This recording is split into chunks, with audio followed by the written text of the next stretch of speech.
मैं जैसे रज लगा के जाता हूँ ऑफिस, जैसे मैंने आपके बताए हुए, तो मेरे को ना काफी रज लगाने के बाद अपने आप को बहुत अच्छा लगता है। मैं ब्रह्म मुहूर्त में उठ के पूजा करता हूँ, जी ध्यान जी करता हूँ। जी जी तो अब जैसे मैं ऑफिस जाता हूँ तो मुझे ये जानना है कि अब वहां पर आपने जैसे बताया कि हम अपने भाव को हमें अंदर ही रखना है। तो जी। जैसे बोलते हैं कि अरे तुम तो ये लगाया, तुमने तो ठीक है, तो मैं उसको छुपाऊं, मैं हटा सकता हूँ उसको, या फिर मुझे छुपाना है। जैसे अब मैं वहां जा रहा हूँ ऑफिस में, तो वहां चार लोग पूछ रहे हैं कि अच्छा ये तो मतलब तुम तो बहुत पूजा पाठी वाले हो गए हो। तो जैसे मेरे को अपने अंदर को छुपाना है, उसको मुझे नहीं प्रकट कर। वैसे इसमें क्या बुरी बात क्या नहीं, है? मेरे को कोई, मेरे लिए कोई बुरी बात नहीं। देखो, आप देखो, बड़े बड़े ऑफिसर ऐसे हैं जो तिलक लगा के जाते हैं, और ये यही तो आपको कहेंगे कि बड़े भगत बनते हो, मतलब भगवान से जोड़ेंगे। बुराई तो नहीं की। क्या वो लोग शराब पीना छुपाते हैं? क्या वो गंदी बातें छुपाते हैं? उसे गर्व से पीते हैं? नहीं पीते हैं। और उसे वो सबके बीच में पीते हैं। तो आप भगवान का नाम और भगवान की भक्ति क्यों छुपाएं इस विषय में? नहीं, वो छुपाने का मतलब है कि आप कितना नाम जप करते हैं। हाँ, आप क्या क्या करते हैं ये आपको बताने की जरूरत नहीं है। लेकिन हम जैसे तिलक लगाए तो हमारे भगवान का दासत्व है। तिलक लगा लिया, को तो जैसे मैंने पूरा यहाँ लगा लिया, जी। वो न, पे तो कोई कुछ नहीं। नहीं, ये ठीक है। जैसे ये लगाया ना तिलक, तो ऐसे अब जैसे बहुत नॉर्मल लगा हुआ है, पर लगा भी है और ऐसा है। अब इसमें यही कोई कहेगा कि तुम भक्ति करते हो क्या? बस चुप रहे, कोई उत्तर नहीं दिया। ऐसे कोई उपहास कर रहा, देखो अब तो बड़े भगत बन गए, तो कोई बुरा तो नहीं बोला। भगवान से हमारा संबंध है, उसी को कह रहे हैं कि भगवान के भगत हैं। तो अगर रज मैंने, अगर मान लीजिए मिटा दिया, तो उससे कोई पाप तो नहीं होता है? नहीं, मिटाना नहीं है।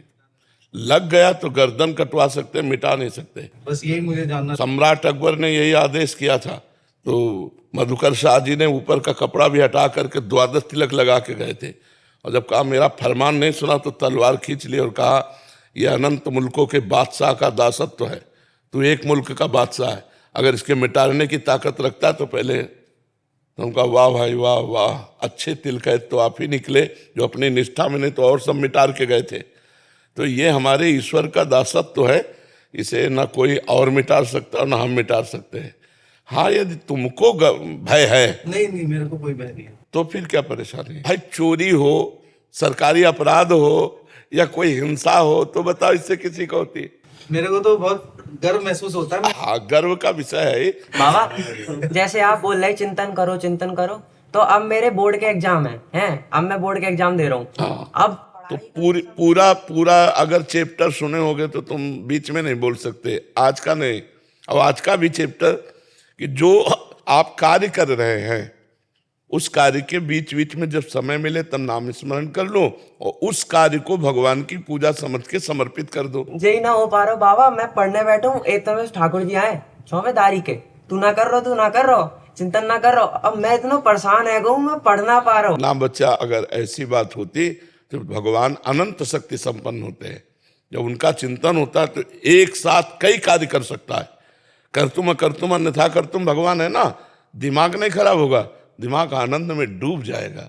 अभी आप निगेटिव बात बोल रहे हैं, पॉजिटिव अभी आप ठाकुर जी के प्रति भाव नहीं आया। बाबा कैसे करूँ, क्या करूँ बताया? हम जो कह रहे हैं वैसा करो। जब हम पढ़ाई पढ़ रहे हैं तो हम उसी को भगवान की पूजा मान रहे हैं, क्योंकि एकाग्रता के बिना हमारी पढ़ाई पूर्ण नहीं होगी।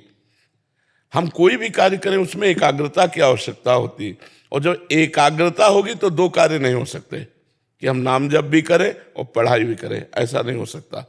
जब हम पढ़ाई शुरू की तो भगवान को प्रणाम करके अपने स्वाध्याय किए, और स्वाध्याय करके जब बंद किया तब भगवान को प्रणाम किया। खाली समय में नाम जप कर रहे हैं, और पढ़ाई के समय में पढ़ाई को ही भगवान का नाम जप मान रहे हैं, भगवान की पूजा मान रहे हैं। तो ये विद्या आपको आगे बढ़ाती चली जाएगी, और ये भक्ति आपको पूर्णता में पहुंचा देगी। जब ठाकुर जी आ जाएंगे ना तो होश उड़ जाएंगे। अभी होश है, जब होश उड़ जाए तो उसे ठाकुर जी को मानो कि ठाकुर जी आए हैं, है नहीं। अभी बातें करना अलग बात है, जब वो आएंगे तो पी मूरत नैनन वसै ते रस रहाय समाए, वो नेत्र में बस जाते हैं। ना काहू सो बोली वो, ना कोई व्यवहार, अपनी कुंवर किशोरी को जियत निहार निहार। प्यारे जू को देखता जा रहा है, पढ़ाई पढ़ता जा रहा है। अगर ऐसा हो कि भक्ति करने वाला अन्य कार्य कोई कर नहीं सकता, तो चक्रवर्ती सम्राट अम्बरीश जी के सामने महान तपस्वी दुर्वासा जी परास्त हो गए, उनकी भक्ति सर्वश्रेष्ठ हुई और चक्रवर्ती सम्राट पद अपने घर का पूरा भार तो ढोना मुश्किल होता है, पूरे सम्राट पद मतलब हजारों राजाओं के ऊपर बैठा हुआ जो होता है वो बादशाह होता है, वो सम्राट होता है। अम्बरीश जी बादशाह थे, सम्राट पद में थे और भगवान के अनन्य भक्त थे। तो ऐसे भक्त थे कि सुदर्शन चक्र उनकी रक्षा में रहता था।